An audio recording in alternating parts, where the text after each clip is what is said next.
नमस्कार, मैं हूं निकिता और आप देख रहे हैं सत्य हिंदी। एक नजर डालते हैं अब तक की सुर्खियों पर। बिहार विधानसभा चुनाव से पहले वोटर लिस्ट के विशेष गहन पुनरीक्षण यानी एसआईआर को लेकर सुप्रीम कोर्ट में सुनवाई जारी है और आज इस पर बड़ा फैसला आ सकता है। मंगलवार को हुई सुनवाई में सुप्रीम कोर्ट ने स्पष्ट किया कि आधार को नागरिकता का निर्णायक प्रमाण नहीं माना जा सकता। यह केवल पहचान का सबूत है, जैसा कि आधार अधिनियम की धारा 9 में कहा गया है। वहीं चुनाव आयोग ने दलील दी कि नियमों के तहत हटाए गए नामों की अलग सूची या हटाने का कारण प्रकाशित करने की आवश्यकता नहीं है और यह उसका संवैधानिक अधिकार है कि मतदाता नागरिकता की शर्त पूरी करता है या नहीं। कपिल सिब्बल ने भी अपनी दलील देते हुए कहा कि फॉर्म 6 में जन्मतिथि के लिए आधार को मान्यता दी गई है, लेकिन एसआईआर में इसे स्वीकार नहीं किया जा रहा। सुप्रीम कोर्ट ने पहले प्रक्रिया की जांच करने और फिर वैधता पर विचार करने की बात कही।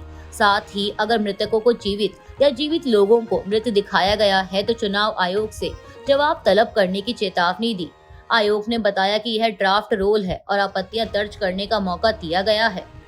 कर्नाटक में मतदान में धांधली के आरोपों के बीच भाजपा राज्यसभा सांसद लहर सिंह सिरोया ने मुख्यमंत्री सिद्धरमैया पर गंभीर आरोप लगाए हैं। सिरोया ने चुनाव आयोग को लिखे पत्र में कहा कि 2018 के विधानसभा चुनाव में बादामी सीट से सिद्धरमैया की जीत वोट खरीद फरोख्त के जरिए हुई थी। दावा है कि पूर्व केंद्रीय मंत्री और सिद्धरमैया के करीबी सीएम इब्राहिम ने हाल ही में एक भाषण में स्वीकार किया कि उन्होंने वरिष्ठ कांग्रेस नेता बीबी चिमनकट्टी के साथ मिलकर करीब 3000 वोट खरीदे ताकि सिद्धरमैया जीत सके। बता दें कि 2018 में सिद्धरमैया ने बादामी सीट पर बी श्रीरामुलु को 1696 मतों के मामूली अंतर से हराया था, जबकि नोटा को 2007 वोट मिले थे। सिरोया का कहना है कि इब्राहिम ने यह भी कहा कि भुगतान 6 महीने के बाद किया गया। उन्होंने चुनाव आयोग से इस कथित चुनावी भ्रष्टाचार की जांच की मांग की है। यह आरोप राहुल गांधी के हालिया वोट चोरी के बयानों के बीच सामने आया है। गजा में अल जजीरा के 5 पत्रकारों की मौत पर प्रियंका गांधी के बयान के बाद भारत में इसराइल के राजदूत रुवेन अजार की प्रतिक्रिया ने नया विवाद खड़ा कर दिया है। प्रियंका गांधी ने हमले को घिनौना अपराध बताया था, जिस पर अजार ने कहा कि इसराइल ने हमास के 25,000 आतंकवादियों को मारा है और गजा में 20 लाख टन खाद्य सामग्री पहुंचाई, जबकि हमास ने उन्हें जब्त करने की कोशिश की। उन्होंने नरसंहार के आरोपों को नकारते हुए हमास के आंकड़ों पर भरोसा न करने की सलाह दी। वहीं इस पर कांग्रेस प्रवक्ता सुप्रिया श्रीनेत ने कड़ा विरोध जताते हुए कहा कि राजदूत को भारत के सांसद को जवाब देते समय भाषा और लहजे का ध्यान रखना चाहिए। उन्होंने याद दिलाया कि भारत 1988 में फिलिस्तीन को मान्यता देने वाले पहले देशों में से एक था और पीएलओ को 1974 में वैध प्रतिनिधि के रूप में मान्यता दी थी। श्रीनेत ने कहा कि भारत नरसंहार और बच्चों को भूखा रखने पर आंखें नहीं मूंद सकता और इसराइल को इस पर शर्म आनी चाहिए। मीडिया रिपोर्ट्स के मुताबिक रविवार को अल शिफा अस्पताल के पास इजरायली हमले में 6 पत्रकार मारे गए थे। भारत और अमेरिका में चल रहे टैरिफ विवाद के बीच प्रधानमंत्री नरेंद्र मोदी अगले महीने सितंबर में अमेरिका के दौरे पर जा सकते हैं। इंडियन एक्सप्रेस की एक रिपोर्ट के मुताबिक मोदी 26 सितंबर को संयुक्त राष्ट्र महासभा यानी UNGA में भाषण देंगे, जबकि अमेरिकी राष्ट्रपति डोनाल्ड ट्रंप 23 सितंबर को संबोधित करेंगे। दौरे के दौरान मोदी और ट्रंप की द्विपक्षीय बैठक भी होगी, जिसमें व्यापार विवाद सुलझाने और टैरिफ पर समझौता करने की कोशिश होगी। वर्तमान में अमेरिका ने भारत पर 50% टैरिफ लगाया है, जिसमें 25% लागू है और अतिरिक्त 25% जल्द लागू होगा। भारत ने इसे अनुचित बताते हुए किसानों के हितों से समझौता न करने का ऐलान किया है। पीएम मोदी ने कहा कि वे व्यक्तिगत रूप से कोई भी कीमत चुकाने को तैयार हैं, लेकिन किसानों के हितों से पीछे नहीं हटेंगे।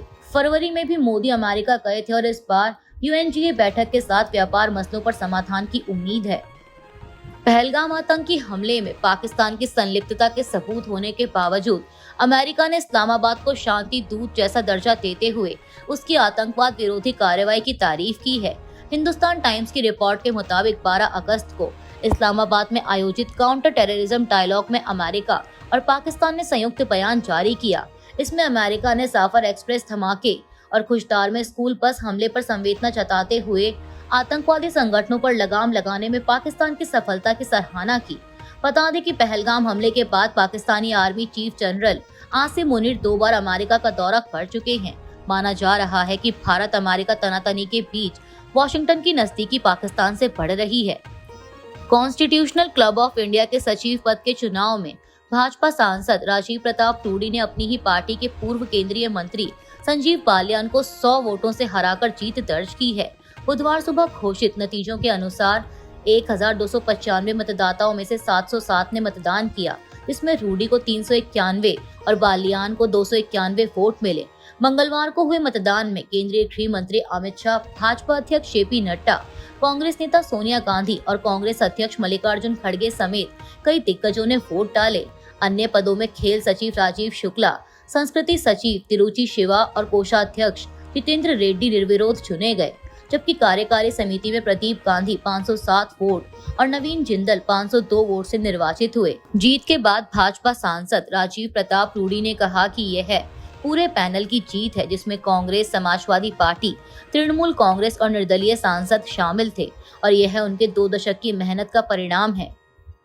केंद्रीय गृह मंत्रालय ने ओवरसीज सिटीजन ऑफ इंडिया यानी OCI कार्ड से जुड़े नियमों में बड़ा बदलाव किया है। मंगलवार को जारी अधिसूचना के मुताबिक यदि किसी OCI कार्ड धारक को 2 साल या उससे अधिक की सजा होती है तो उनका पंजीकरण रद्द कर दिया जाएगा। इसके अलावा यदि उनके खिलाफ ऐसे अपराध में आरोप पत्र दाखिल होता है जिसमें 7 साल या उससे अधिक की कैद का प्रावधान है तो भी पंजीकरण रद्द कर दिया जाएगा। बता दें कि OCI कार्ड भारतीय मूल के उन लोगों को दिया जाता है जिन्होंने किसी अन्य देश की नागरिकता ले ली है। यह उन्हें बिना वीजा या परमिट के भारत में स्थायी रूप से रहने और काम करने की सुविधा देता है। नए प्रावधानों का उद्देश्य गंभीर अपराधों में शामिल व्यक्तियों के खिलाफ कड़ी कार्रवाई सुनिश्चित करना है ताकि भारत की सुरक्षा और कानून व्यवस्था बनाए रखी जा सके। गजा में इसराइल ने जोरदार हवाई और ड्रोन हमले किए हैं, जिनसे जैतून और सबरा के रिहायशी इलाकों में भारी तबाही हुई है। हमास द्वारा संचालित सिविल डिफेंस एजेंसी के प्रवक्ता महमूद पासल ने बताया कि 3 दिनों तक जारी हमलों से आम लोगों के घरों को गंभीर नुकसान पहुंचा है। इसी बीच ब्रिटेन, यूरोपीय संघ, ऑस्ट्रेलिया, कनाडा और जापान ने संयुक्त बयान जारी कर गजा में भुखमरी रोकने की अपील की है। उन्होंने राहत सामग्री की एंट्री के लिए तत्काल, स्थायी और ठोस कदम उठाने की मांग की, यह कहते हुए कि हमारी आंखों के सामने अकाल पैदा हो रहा है। वहीं दूसरी ओर इसराइल का दावा है कि गजा में भुखमरी नहीं है।